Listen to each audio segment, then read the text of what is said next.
Bueno, hoy vamos a hablar respecto de la suspensión del juicio a prueba, y lo cierto es que estamos frente a una institución esencial dentro del marco del derecho penal, de lo más común profesionalmente hablando. Tal es así que dicha institución se encuentra regulada de modo general en el Código Penal, donde se lo trata como una manera más de extinción de la acción penal y que implica, por ende, una forma más de resolución de conflictos en donde se somete al probado a que, previo a ofrecer recomponer el daño ocasionado por un periodo determinado de tiempo, deberá cumplir ciertas reglas de conductas y que tras su cumplimiento sobrevendrá en el mientras tanto la suspensión del proceso penal, y si el mismo cumple satisfactoriamente, se dispondrá la extinción de la acción penal y por ende el sobreseimiento del imputado. Si se quiere, podemos dar una definición más técnica. En tal sentido, el doctor Vitale dice que la suspensión del juicio a prueba constituye una manifestación de lo que es el principio de oportunidad procesal y consiste en la paralización de un proceso iniciado en contra de una persona durante cierto lapso, donde dicha paralización tendrá lugar en aquel caso donde concurran condiciones de procedencia y admisibilidad previa. Por otro lado, el doctor Aboso define la suspensión del juicio a prueba como una causa más de extinción de la acción penal, junto con aquellas previstas en el artículo 59 del Código Penal y conforme es regulado por el artículo 76 del Código Penal. A mi modo de ver, creo que se trata de un beneficio que se le puede conceder a un imputado, paralizándose un proceso penal en su contra, bajo determinadas condiciones, que de cumplirse sobrevendrá la declaración judicial de extinción de la acción penal enderezada en su contra. Bien, ahora, ¿cuál es el fin de dicha institución? Lo cierto es que la finalidad de este instituto es la de buscar evitar los fuertes perjuicios que le puede generar a la sociedad, y especialmente al delincuente primario, el hecho de ser privado de su libertad por cortos plazos de tiempo. En consonancia con eso, esta institución busca principalmente evitar que se estigmatice de manera innecesaria al imputado que pudiera ser condenado. Obviamente es una cuestión de política criminal que busca no solo simplificar el proceso penal, sino que busca dar una alternativa más humana a la condena. Entonces, la institución va a ser principalmente regulada en el Código de Fondo, esto es, a partir del artículo 76 y siguientes del Código Penal, y los modos de solicitar la aplicación del mismo lo encontraremos regulado de manera complementaria, tanto en el Código de Fondo como en los distintos códigos procesales aplicables según el territorio. Por ejemplo, en el Código Procesal de Nación encontramos que esta institución ha de solicitarse en una audiencia conforme el artículo 293. En el Código Procesal de Provincia de Buenos Aires, esta se tratará en la audiencia del artículo 404, y en el nuevo Código Procesal Federal la encontramos en su artículo 35. Esto significa entonces que en cuanto al fondo, el instituto lo encontraremos regulado en el Código Penal, y la manera de articular el mismo será conforme el propio Código Procesal que sea aplicable según la competencia territorial de que se trate. ¿Sí? Ahora, yendo al origen histórico, esta institución ingresó en nuestro Código Penal en el año 1994, imbuido de todo aquello que significó la última reforma constitucional en cuanto a la jerarquía de los tratados internacionales, el valor de los derechos humanos, y en ese sentido resulta importante invocar las normas en cuanto hacen a las reglas mínimas de las Naciones Unidas sobre medidas no privativas de la libertad, o bien conocidas como reglas de Tokio, adoptadas por la Resolución General 45/110, de fecha 14 de diciembre de 1990, donde específicamente entre sus objetivos fundamentales, en el punto 1.5, dijo así, leo, que los Estados miembros introducirán medidas no privativas de la libertad en sus respectivos ordenamientos jurídicos para proporcionar otras opciones y de esa manera reducir la aplicación de las penas de prisión y racionalizar las políticas de justicia penal, teniendo en cuenta el respeto de los derechos humanos, las exigencias de la justicia social y las necesidades de rehabilitación del delincuente.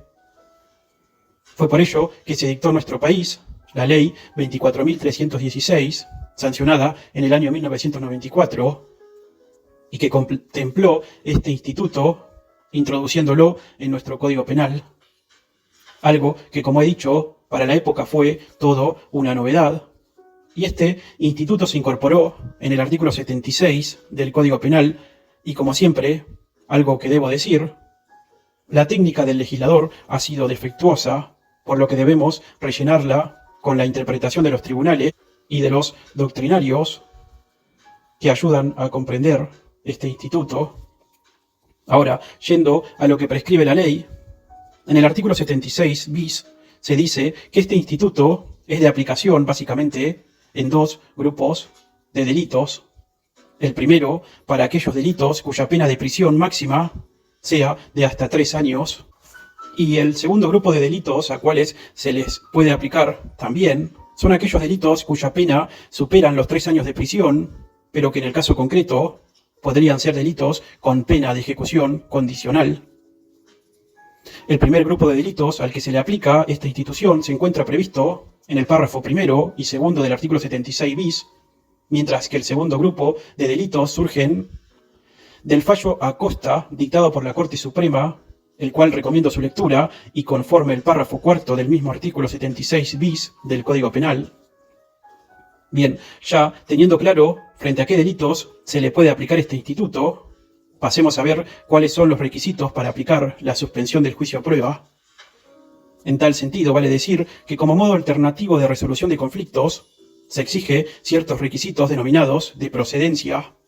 Entre ellos, la normativa local exige que la misma deba ser solicitada por el imputado a través de un escrito, el cual debe contener en primer término el encuadre legal, esto es, señalar claramente que nuestro caso coincide con los delitos a los que se le aplica, conforme el párrafo primero o cuarto del artículo 76 bis. Luego de realizar la solicitud por escrito, el juez deberá fijar una audiencia en la que, según sea el caso, se exigirá o no el consentimiento del fiscal, debiendo el juez analizar si concurren los requisitos de procedencia y admisibilidad, pudiendo otorgar la suspensión del juicio a prueba, incluso aún estando el fiscal en contra de la concesión del instituto. Ahora bien, si el juez decide denegar la concesión de dicha institución, deberá hacerlo de manera fundada, lo cual nos permitirá luego recurrir dicha denegatoria. Entonces, el primer requisito consiste en que se dé el encuadre legal.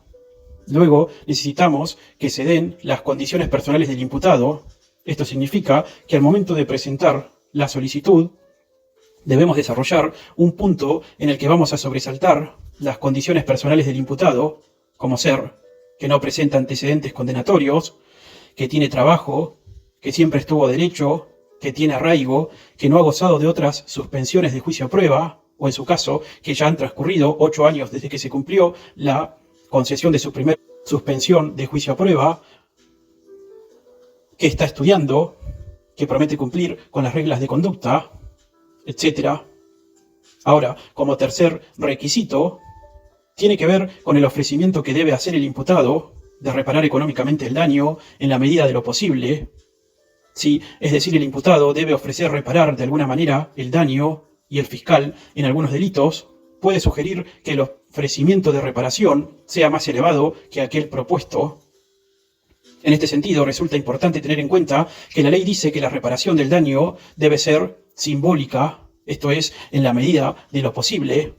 La ley no dice que se deba reparar el daño de manera integral, por lo que si la víctima quiere que se le repare el daño de manera integral, deberá hacer reserva de no aceptar la reparación ofrecida por el imputado, quedando subsistente la posibilidad de exigir la reparación integral en la justicia civil. Lo que pasa es que la ley señala que la reparación ofrecida por el imputado debe ser en la medida de lo posible y conforme la situación personal del imputado. Y esto lo digo porque incluso cuando sea el propio fiscal quien no quiera dar el consentimiento por los motivos que fuera, o exigiendo algún ofrecimiento de reparación mayor, lo que debemos de hacer es pedirle al juez, por un lado, que se declare la propuesta del imputado como razonable y que se considere la objeción del fiscal como no razonable o irrazonable, debiendo el juez decidir luego tanto en favor como en contra de nuestras pretensiones. Vale también decir que la opinión o consentimiento de la víctima no es vinculante. Volviendo al artículo 76 bis,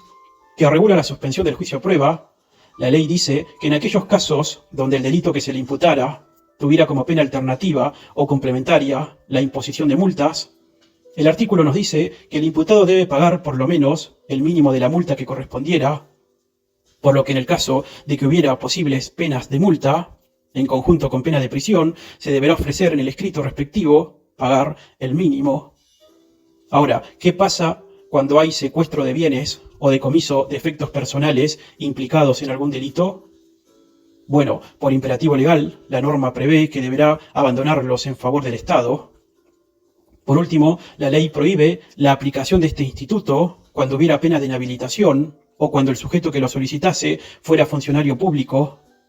En tal sentido, igualmente hay diversa jurisprudencia que determina lo contrario. Incluso para el caso en donde el imputado fuera funcionario público, la jurisprudencia lo que está diciendo es que para que no proceda este instituto, la comisión del delito por el cual se lo esté procesando debiera derivar del ejercicio de sus funciones públicas, determinando que otra interpretación puede resultar inconstitucional por irrazonable o en su caso por violentar la igualdad ante la ley. En cuanto al plazo, en el artículo 76 ter se establece que la suspensión de juicio a prueba se podrá conceder por un plazo de 1 a 3 años, en cuyo caso, si se concede, durante el plazo quedará suspendida la acción penal. Ya que estamos hablando respecto de que cuando se suspende el juicio a prueba se suspende la acción, hasta que vencido el plazo de cumplimiento el juez la dará por extinguida, vale agregar que no está bien decirle probation a esta institución, ya que la probation viene del common law y lo que allí se hace en rigor con la probation en los lugares donde se aplica es suspender la pena, cuando acá, al menos en Argentina, no suspendemos la pena, sino que lo que se suspende es la acción penal de alguien que, por supuesto, no llega a ser condenado, incluso que luego será sobreseído una vez cumplidas las reglas de conductas, reparado el daño y vencido el plazo. ¿Sí? Bien, ahora, otro requisito que resulta necesario tener presente en el escrito de solicitud son las reglas de conductas a las cuales promete el imputado someterse. En ese sentido, las reglas de conductas deben ser, por lo menos, aquellas previstas en el artículo 27 bis del Código Penal. Las dos reglas de conductas que se imponen siempre son las del inciso primero y octavo de dicho artículo, que son la obligación de fijar residencia y someterse al patronato de liberados, y la realización de trabajos no remunerados en favor del Estado, o como coloquialmente se conocen, la realización de tareas comunitarias. Vale decir también que estas reglas de conductas, previstas en el artículo 27 bis, son enunciativas, pudiendo el juez fijar aquellas que crea convenientes, teniendo en cuenta las características personales del imputado y el delito que se le imputa. Ahora, si por último, como ya lo hemos dicho, si durante el tiempo fijado por el tribunal el imputado no comete un nuevo delito, repara el daño y cumple con las reglas de conducta, el juez o tribunal que la impuso deberá declarar extinta la acción penal, siendo competente para tal declaración el mismo juez que lo otorgó. En este sentido, concedida la suspensión del juicio a prueba, finalizado el plazo, reparado el daño y cumplidas las conductas, por supuesto, si el juez o tribunal competente que concedió esta medida no lo declara de oficio, es el defensor quien debe peticionar dicha extinción de la acción penal. Otro tema no menor es que transcurrido 8 años de expirado el plazo de cumplimiento de la suspensión del juicio a prueba, recién en ese caso se estaría habilitado para la concesión de una nueva suspensión del juicio a prueba. Ahora bien, ¿cuál es la oportunidad procesal en la que podemos solicitar la suspensión del juicio a prueba? Bueno, la ley dice que ésta debe solicitarse antes del debate a juicio oral y conforme jurisprudencia aplicable a la materia, se ha admitido la misma incluso en etapa de investigación penal preparatoria o durante la instrucción. Por último, debo decir desde mi experiencia, en provincia de Buenos Aires la he solicitado para ser tratada en oportunidad de la audiencia del artículo 338, bien conocida como audiencia preliminar. Igualmente, cuando se tratare lo concerniente a la concesión o rechazo de este instituto, dicha audiencia se encuentra regulada en el artículo 404 del Código Procesal Penal de la Provincia de Buenos Aires, en la cual se dice que procede a requerimiento de parte, hasta 30 días de fijada la audiencia de debate. El juez debe fijar la audiencia, citar a las partes, incluida la víctima y o particular damnificado. En Provincia de Buenos Aires se necesita también el consentimiento del fiscal, el cual es vinculante, y tras escuchar a las partes, el juez pasará a resolver el pedido inmediatamente. Vale aclarar que esta audiencia es bastante informal. Aconsejo hablar previamente con el fiscal y tratar de asegurar su consentimiento para que se pueda llegar a dicha audiencia, tan solo a materializar el acuerdo. Es así que, verificadas las condiciones de procedencia, el juez concederá la suspensión del juicio a prueba. Ahora, si durante la suspensión del juicio a prueba el imputado incumple, cuando se quiera revocar dicha institución, es necesario que se trate este tema en una audiencia específica y previo escucha del imputado y su correspondiente ejercicio de defensa. El juez deberá establecer en su caso, si correspondiera, que efectivamente hubo un incumplimiento. Si ocurre eso, la acción penal que estaba suspendida se restablece, debiendo avanzar el proceso penal en contra del imputado, o en el mejor de los casos, si existe justa causa. El juez lo que puede llegar a hacer es prorrogar dicha suspensión del juicio a prueba por otro plazo más, dándole al probado otra oportunidad más a cumplir. De reiterarse el incumplimiento, se revocará en nueva audiencia la medida y se ordenará avanzar con el proceso penal. Bueno, hasta acá por hoy. Espero que haya servido. Si así fue, te pido que te suscribas. Si tenés alguna consulta al respecto, te pido que la dejes en comentarios. Y bueno, será hasta la próxima. Saludos.